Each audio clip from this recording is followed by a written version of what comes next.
There's a person in your life, maybe you've already thought of them, who walks into a room and just knows something is off. Not because they were told, not because they analyzed it. They just felt the shift before anyone else did. Or maybe that person is you. You notice the tension behind someone's smile. You sense when a decision is wrong before the data confirms it. You see the pattern in what everyone else calls a coincidence. And people look at you like you're strange for it. Here's what I want to tell you today. You're not strange. You're wired differently. And psychology has a very specific explanation for why. Welcome back to the Unbecoming, the channel where we strip away the noise and get honest about who we really are underneath. Today we're diving into the psychology of people who see what others don't. Not the mystics, not the geniuses with 200 IQ scores. Just people, real, complicated, often misunderstood people, whose minds process the world through a different lens. By the end of this video, you're going to understand exactly what that lens is, where it comes from, and what it costs. Because it does cost something, and nobody talks about that part. Let's start with the most fundamental thing. Most people move through the world by skimming. They take in the surface, what someone says, what something looks like, what the situation seems to be, and they act accordingly. That's not a flaw. That's efficient. Evolution built us to conserve energy. But certain people, and research suggests it's somewhere around 15 to 20% of the population, are what psychologist Elaine Aron called highly sensitive people, or HSPs. Their nervous systems don't skim. They go deep.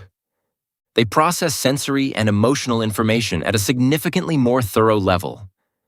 They notice the micro-expression that flickered across someone's face for half a second. They pick up on the subtext beneath a casual remark. They sense the energy of a room before they've spoken to anyone in it. This is not intuition in a mystical sense. It's neurology.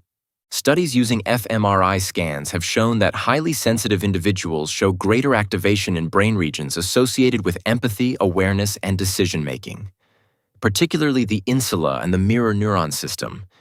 They're not imagining things. They're simply receiving more data. The problem? More data doesn't always mean more clarity. Sometimes it means more noise. And learning to sort signal from static, that's the lifelong work of someone wired this way. Here's where it gets interesting. People who see what others don't aren't just feeling more. They're also thinking differently. Psychologists have studied a cognitive trait called integrative complexity. The ability to hold multiple, sometimes contradictory pieces of information at once and synthesize them into something coherent. Most minds are linear. A happens, B follows, conclusion reached. But certain minds are connective.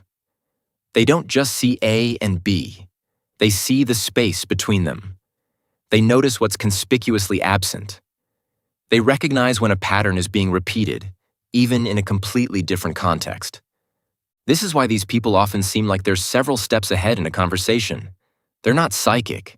They've just already run through the most likely trajectories. And here's the uncomfortable part of that gift. They're often right in ways they can't fully explain. Try justifying to a room of executives that a strategy will fail because something just feels structurally weak. Try telling your friends that a relationship has already ended, even though no one said anything yet. Try warning someone about a person who everyone else thinks is charming. These people learn, sometimes painfully, that being right is not the same as being believed. Let's be real about something. There is a tax on seeing what others don't. And it doesn't get discussed enough. When your nervous system is processing the world at this depth, you're carrying weight that other people don't even register. You feel the unspoken grief in a room. You absorb the anxiety of people around you. You sense conflict before it has a name. Psychologists refer to this as emotional contagion, the unconscious absorption of other people's emotional states. For highly sensitive, perceptive people, this isn't occasional. It's constant. And it's exhausting. There's also the isolation that comes with it. When you see things others can't or won't, you often end up standing alone in your perception. You feel crazy. You start to question your own mind. You wonder if maybe you're reading too much into things. That self-doubt is not a personality flaw. It's a learned response to years of being dismissed. Carl Jung called this the shadow dynamic, the parts of reality that society collectively refuses to look at. The people who see clearly often become involuntary witnesses to what everyone else has agreed to ignore. That role comes with a particular kind of loneliness. Here's something that might feel uncomfortably familiar. People who see what others don't are frequently misdiagnosed, by themselves and by others. They're called overthinkers, told they're too sensitive, accused of being paranoid, labeled as difficult, intense, or exhausting. What's actually happening is that they're operating on a different informational bandwidth. They're processing things that haven't been made visible yet. And to someone operating on the standard bandwidth, that looks suspicious. This is where confirmation bias becomes dangerous. The people around them, friends, family, colleagues, aren't wrong in their own perception. They simply haven't processed the same data. But because the majority tends to trust consensus, the perceptive person gets outvoted. And when they suppress what they see to avoid conflict, that's when the real damage begins. Suppressing deep perception doesn't make it go away. It drives it inward. It becomes chronic hypervigilance, anxiety, or a bone-deep sense that something is wrong, but you can't name what. The lesson isn't to ignore your perception. It's to build the discernment to know when to trust it, and the courage to stand in it when it matters. So what do you actually do with this? First, name it. If you recognize yourself in any of this, stop pathologizing it. You are not too much. You are not broken. You are someone with a finely calibrated internal instrument. And like any instrument, it needs tuning, not silencing. Second, learn to distinguish between perception and projection. Not everything you sense is accurate. Some of it is your history being triggered, not reality being read. The work is learning to tell the difference. This takes time. It takes honest self-reflection, and often it takes a good therapist. Third, protect your energy deliberately. If you absorb the emotional world around you at this level, you cannot afford to be careless with who and what you let in. This isn't about being cold. It's about being sustainable. Fourth, find your people. There are others who see the way you do. They're quieter about it often, more careful, but they exist.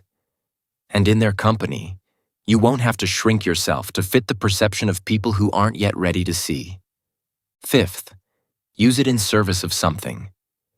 People with this gift, when they stop running from it, often become the ones who ask the question nobody else will ask in the meeting room.